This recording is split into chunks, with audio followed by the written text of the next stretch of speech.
जय हिंद। आप लोगों को मैंने कल बताया था 1857 की क्रांति के बारे में। देखिए उसमें से भी पीएससी में 3-4 महत्वपूर्ण क्वेश्चन पूछे जाते हैं पूरा ऑल ओवर इंडिया के बारे में। एक तो हो गया कि शुरुआत कब हुई थी, तो शुरुआत बताना है मेरठ से हुआ था, 10 मई को हुआ था। ठीक है, ये जो बैरकपुर छावनी में हुआ था वो 1857 की क्रांति की शुरुआत नहीं थी, बल्कि ये सिर्फ एक सैनिक की क्रांति थी। लेकिन जब 10 मई को शुरू हुआ मेरठ के छावनी में, तो वहीं से शुरुआत माना जाता है। तो यदि पूछेगा कि 1857 की क्रांति में 1857 की क्रांति की शुरुआत कब से हुई, तो क्या बताना है, 10 मई को बताना है। ठीक है, और ये 11 मई को दिल्ली पहुंच गया था। तो 11 मई वाला डेट भी पूछ लेता है कि दिल्ली सैनिक सब कब पहुंचे थे, तो 11 मई को पहुंचे थे, ये ध्यान रखेगा। ठीक है, इसके बाद उस समय नेता के बारे में कौन बताया था कि राष्ट्रीय स्तर पर नेता किसको माना गया था, तो राष्ट्रीय स्तर का नेता माना गया था बहादुर शाह द्वितीय, या बहादुर शाह जफर भी कहा जाता है इसको। ठीक है, अब विभिन्न प्रांतों में कौन कौन सैनिक थे इसके बारे में आप लोग रिवाइज कर सकते हैं। मैंने बताया हुआ था कि जैसे झांसी में कौन थी, तो रानी लक्ष्मीबाई थी, कानपुर में नाना साहब थे, और दिल्ली में सेना का नेतृत्व कौन किया था, दिल्ली में सेना का नेतृत्व कौन किया था, तो बख्त खान ने किया था। ठीक है, तो उसको आप लोग याद कीजिएगा। आज मैं बताऊंगा कि बिहार में 1857 की क्रांति की शुरुआत कब से हुई और बिहार में इसके प्रमुख नेता कौन रहे। देखिए, यदि बिहार में क्रांति की बात की जाए तो मैं चरणबद्ध तरीका से एकदम डेट बाय डेट बताऊंगा। बिहार में शुरू हुई थी उस समय, देखिए 1858 की बात है।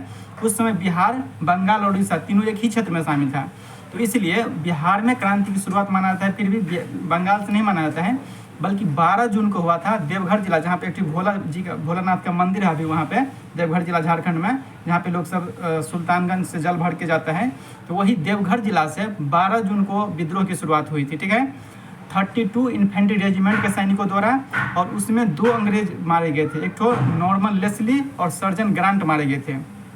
12 जून को हो गया, उस समय विद्रोह को फिर दबा दिया गया।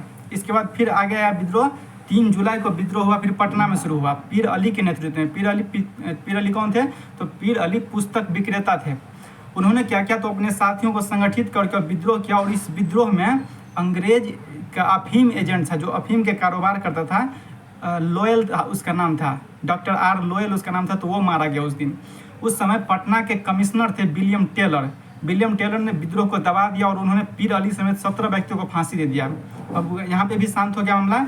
इसके बाद क्या हुआ, तो धीरे धीरे जैसे जैसे राष्ट्रीय स्तर पे विद्रोह की विस्तार हुई, उसी प्रकार से विद्रोह बिहार में भी फैलता गया, क्योंकि बिहार हमेशा से आंदोलन के लिए सक्रिय स्थान रहा है।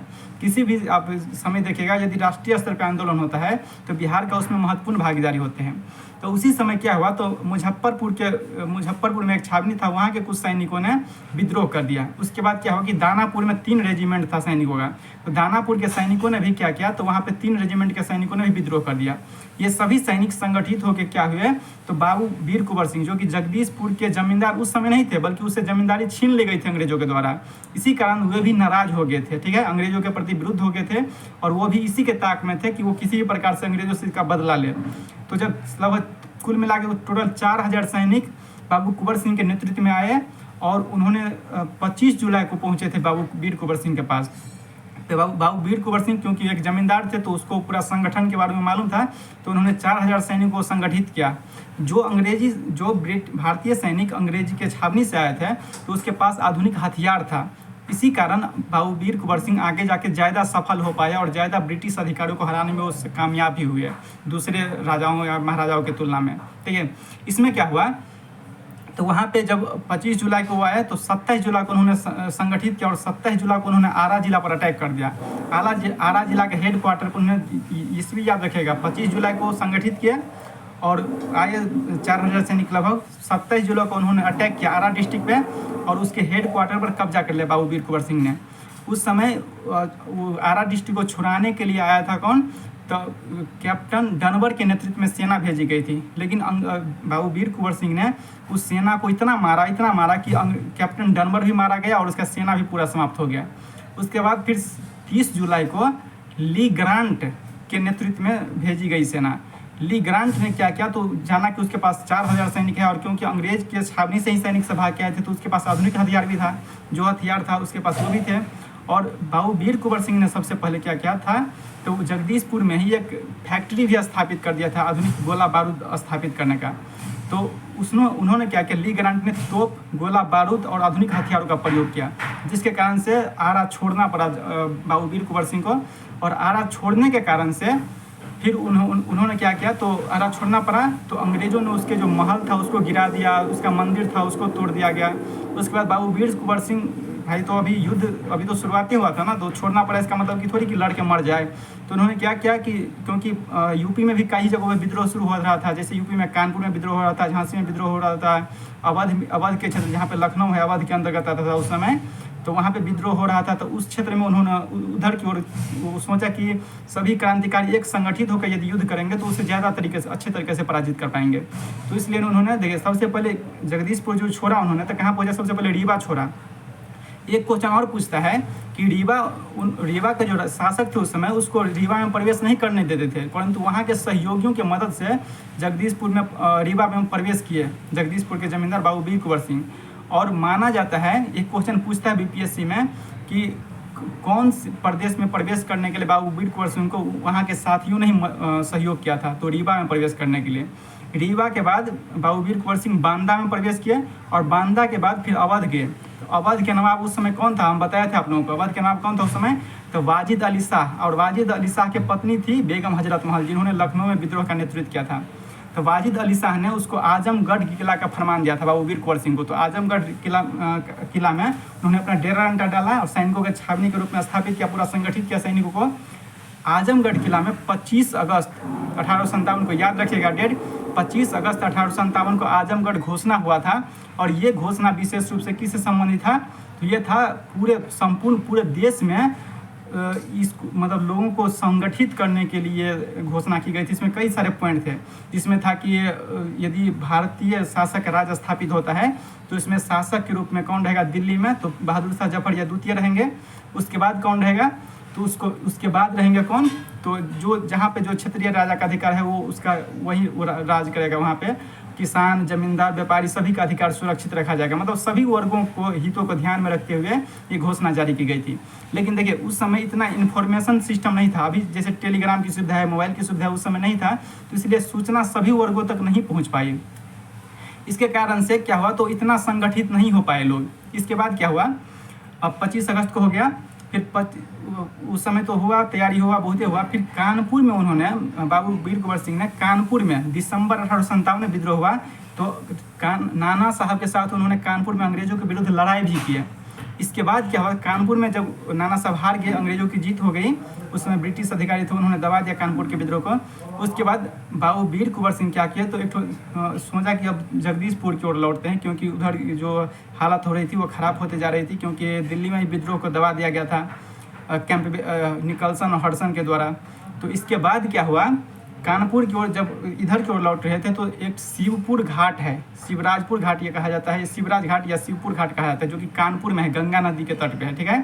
तो वहीं पे एक तो अंग्रेज अधिकारी था कैप्टन डगलस, उन्होंने क्या किया, तो इसको बाएं हाथ पे गोली चला दिया, जिसके कारण से क्योंकि उसमें बारूद होता है तो बारूद का जहर फैलता जाता है बॉडी में, तो उन्होंने इससे बचने के लिए अपने बाएं हाथ को काट दिया शिवपुर घाट पे ही, और गंगा नदी में ये समर्पित करते हुए कह दिया कि हे गंगा मैया, अपने प्यारे की यह किंचन भेंट स्वीकार करो। अब समझिए इतने महान व्यक्ति थे और इतने बड़े योद्धा थे, 80 वर्ष की उम्र था उस समय। अब क्या हुआ, वो फिर इधर के कैप्टन डगलस का, फिर बाबू वीर कुंवर सिंह के जो सैनिक थे उन्होंने कैप्टन डगलस को भी मार गिराया, मतलब युद्ध हुआ संघर्ष में, उसके बाद तो मारा गया।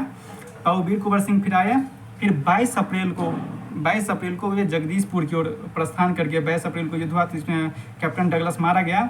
फिर 23 अप्रैल को जब डगलस मारा गया, तो अंग्रेजों ने फिर भेजा ली ग्रांट के नेतृत्व में सेना को। ली ग्रांट ने क्या किया, एक जगह पे हम मिस्टेक कर गए हैं, जब 1857 में जब 27 जुलाई को आया था सेना, तो उस समय सर आयरकूट के नेतृत्व में आया था कैप्टन डनवर के बाद। लेकिन ली ग्रांट जो है ना, अंतिम युद्ध हुआ था ली ग्रांट के साथ। क्वेश्चन पूछा जाता है कि बाबू वीर कुंवर सिंह का अंतिम युद्ध किसके साथ हुआ था, ली ग्रांट के साथ हुआ था अंतिम युद्ध, ठीक है। तो ली ग्रांट की सेना को भी बुरी तरह पराजित किया बाबू वीर कुंवर सिंह ने, और ली ग्रांट भी मारा गया। 23 अप्रैल को ये युद्ध हुआ था, अंतिम युद्ध हुआ था। लेकिन देखिए हाथ जब कट जाता है किसी व्यक्ति का, हाथ कट गया तो इतना ब्लड निकला होगा, फिर युद्ध में घायल हुआ तो बहुत सारा ब्लड निकला, जिसके कारण से काफ़ी घायल हो गए थे। और 80 वर्ष के व्यक्ति भी थे, तो काफ़ी स्वास्थ्य पर भी इफेक्ट पड़ता है, कितना भी बहादुर है लेकिन एज तो मायने रखता ही है ना। तो इसके कारण से 23 अप्रैल 3 दिन के बाद, मतलब 26 अप्रैल को उसकी मृत्यु हो गई। जिस समय मृत्यु हुई बाबू वीर कुंवर सिंह के, उस समय जगदीशपुर स्वतंत्र थे। पूछा जाता है कि जिस समय बाबू वीर कुंवर सिंह की मृत्यु हुए उस समय जगदीशपुर स्वतंत्र थे या नहीं, तो थे, ठीक है। तो बाबू वीर कुंवर सिंह की जब मृत्यु हो गई तो उसके बाद उसके भाई थे अमर सिंह, रीत नारायण सिंह, उसके 2 भतीजा भी थे, किशन सिंह और निशान सिंह। तो अमर सिंह के नेतृत्व में विद्रोह को आगे बढ़ाया गया। अमर सिंह ने क्या किया, तो अंग्रेजों से बचने के लिए कैमूर, जो कि रोहतास के बगल में कैमूर डिस्ट्रिक्ट है, तो कैमूर के पहाड़ियों में, वहाँ पे जंगली इलाका है, पहाड़ी इलाका है, तो वहाँ पे छुप छुप को उन्होंने गुरिल्ला युद्ध तकनीक के माध्यम से अंग्रेजों से लड़ने का प्रयास किया। लेकिन क्योंकि अंग्रेजों के पास विशाल सेना थी और उस समय 2 ओर से दबाने का प्रयास किया जा रहा था आंदोलन को, एक कलकत्ता की ओर से और दूसरा पश्चिम मतलब पंजाब प्रांत की ओर से, तो उसकी संख्या व्यापक स्तर पे हो गई थी। ब्रिटेन से भी सेना मंगाया गया था। इसके बाद नवंबर 1858 में क्या हुआ, नवंबर 1858 में ध्यान रखिएगा, 1857 नहीं 1858 में महारानी विक्टोरिया ने जो विद्रोही थे उसके लिए क्षमादान की घोषणा की। 1858 में अधिनियम आया था, उसी के माध्यम से क्षमादान की घोषणा की, परंतु फिर भी अमर सिंह और उसके साथियों को दंडित किया गया, बहुत राजा को दंडित किया गया, लेकिन कुछ को छोड़ भी दिया गया। इसके बाद कंप्लीट हो गया। देखिए अब बताते हैं हम विशेष रूप से उसके बारे में, उसकी महान वीरता के बारे में बताते हैं आप लोगों को। एक ट्रेवेलियन नामक ब्रिटिश इतिहासकार था, उन्होंने कहा था बाबू वीर कुंवर सिंह के नेतृत्व उसके प्रशंसा करते हुए कि यदि वीर कुंवर सिंह 40 वर्ष या उससे कम एज के युवा होते तो अंग्रेज़ों को 1857 में ही भारत छोड़ के भागना पड़ता उसको। ये बात याद रखिएगा। इतिहासकार का नाम था ट्रेवेलियन और ये पूछा जाता है बीपीएससी के एग्जाम में। इसके बाद एक और क्वेश्चन देखिए, बाबू वीर कुंवर सिंह के जन्म हुआ था 1877 में और 1826 में उसके पिताजी जब मृत्यु हो गए, उसके पिताजी का नाम था साहबजादा सिंह। 1826 में उसकी मृत्यु हो गए थे उसके पिताजी के, तो 1826 में वे जगदीशपुर के जमींदार बने थे और उस समय उसके कुछ दिन के बाद उसकी जमींदारी छीन गई थी, क्योंकि अस्थायी बंदोबस्त जब लागू किया गया था तब याद कीजिएगा अस्थायी बंदोबस्त में क्या था कि शाम तक यदि नहीं लौटाया गया तो जमींदारी उससे छीन लिया जाता था। तो इसी का शिकार हो गए थे बाबू वीर कुंवर सिंह, इसीलिए वे भी नाराज थे। इसके बाद और भी कई जमींदारों ने उसका सहयोग किया था। तो ये जानकारी संपूर्ण हो गया। क्वेश्चन पूछा जाता है, ये भी मैंने बता दिया कहाँ कहाँ से क्वेश्चन पूछा जाता है। और डेट पूछा जाएगा, तो डेट सबसे पहला भिड़ंत हुआ था 27 जुलाई को कैप्टन डनवर के साथ। उसके बाद हुआ था दूसरा कौन था, कैप्टन सर आयरकुट नाम था उसका। तीसरा कब हुआ था, आयरकुट के बाद छोड़ना पड़ा। फिर एक तो और याद रखिए, जब आजमगढ़ किला में थे तो आजमगढ़ किला में भी ब्रिटिश के द्वारा अटैक किया गया था मार्च 1858 में। देखिए ये 1857 में अगस्त में पहुंच गए थे। तो घोषणा जो हुआ था ये हुआ था कब, आजमगढ़ घोषणा हुआ था 25 अगस्त 1857 को। लेकिन एक कैप्टन मिलमैन था, उन्होंने अटैक किया था आजमगढ़ छोड़ने के लिए, मजबूर करने के लिए मार्च 1858 में। ठीक है, ये याद पूरा हो गया। और अंतिम युद्ध किसके साथ हुआ, तो अंतिम युद्ध हुआ सबसे, और देखिए उसके बाएं हाथ पर गोली कौन चला दिया था, तो कैप्टन डगलस याद रखना है। कई नाम मिलता जुलता है, कैप्टन डनवर अलग है, कैप्टन डगलस अलग है। एक और क्वेश्चन है, एक और क्वेश्चन क्या था उसमें, अंतिम युद्ध हुआ था किसके, कैप्टन ली ग्रांट के साथ हुआ था। ये भी मारे गए थे। 23 अप्रैल को अंतिम युद्ध हुआ था, 26 अप्रैल को उसकी मृत्यु हो गई थी। ये जानकारी आप लोगों को कैसे लगी, संपूर्ण जानकारी आपका बीपीएससी का कोई भी क्वेश्चन नहीं छूटेगा, गारंटी करते हैं हम। प्रीलिम्स में हो या इसे यदि मेंस भी पूछा जाएगा तो मेंस भी आप उसे लिख सकते हैं पूरे कंप्लीट तरीका से। एक और क्वेश्चन बन सकता है। देखिए कहता है कि बिहार में विद्रोह की शुरुआत किस किस प्रांत में सबसे पहले हुई। देखिए तो बिहार में कहाँ से शुरू हुआ, तो सबसे पहले आपको देखिए बिहार में दक्षिण बिहार से शुरू हुआ था विद्रोह, उत्तर बिहार से नहीं हुआ था, दक्षिण बिहार से शुरू हुआ था। कहाँ से, तो सबसे पहले शुरुआत हुआ था रोहिणी में, जो कि देवघर जिला में है, फिर हुआ था पटना में, फिर हुआ था मुजफ्फरपुर में, फिर हुआ था दानापुर में। उसके बाद कहाँ पे हुआ था, तो उसके बाद भोजपुर में हुआ था, समझ गए। आरा में हुआ था, फिर जगदीशपुर में हुआ था, भोजपुर जिला उसका घर था, समझ गए। भोजपुर जिला हुआ था बाबू वीर कुंवर सिंह के जन्म घर हुआ था। एक और क्वेश्चन पूछ सकता है कि अंग्रेजों ने 1857 की क्रांति में सारण, तिरहुत, पश्चिम चंपारण में मार्शल लॉ कब लागू किया, तो याद रखिएगा 27 जुलाई को लागू किया था, क्योंकि 27 जुलाई को ही अटैक किया था, 30 जुलाई को हुआ था। 30 जुलाई को ली ग्रांट के अटैक करने से पहले मार्शल लॉ लागू किया गया था। मार्शल लॉ का मतलब होता है सैनिक शासन लागू करना, मतलब वहाँ पे सैनिक कंट्रोल करेगा। जैसे मणिपुर में कुछ समय के लिए सैनिक शासन लागू किया गया था कि वहाँ पे कंट्रोल करने के लिए, विद्रोहियों को शांत करने के इलाका के लिए। एक और चीज़ याद रखिएगा, जब मुजफ्फरपुर और दानापुर के सैनिक संगठित हुए थे तो उसी समय एक सैनिक मतलब 25 से 30 जुलाई के बीच में कुछ सैनिक के एक गुट ने भागलपुर और गया जिला में टिकारी राज पे हमला करके, टिकारी राज नाम रखिएगा, टिकारी राज पे हमला करके 10,000 रुपया लूट लिया था उन्होंने, वही उसी के नेतृत्व के कुछ, उसी के सदस्य के कुछ सैनिकों ने। तो ये भी याद रखिएगा। अब 1857 के अंत प्रीलिम्स में कोई भी क्वेश्चन पूछा जाएगा, गारंटी करते हैं आप लोगों को एक भी क्वेश्चन नहीं छूटेगा, मेरा गारंटी है। डेट के साथ पूछे या कोई भी क्वेश्चन पूछे आप पूरा कंप्लीट कर पाएगा। ये जानकारी आपको कैसे लगी? यदि आप और भी कुछ जानते हैं तो आप कमेंट करके हमको बता सकते हैं। थैंक यू, जय हिंद।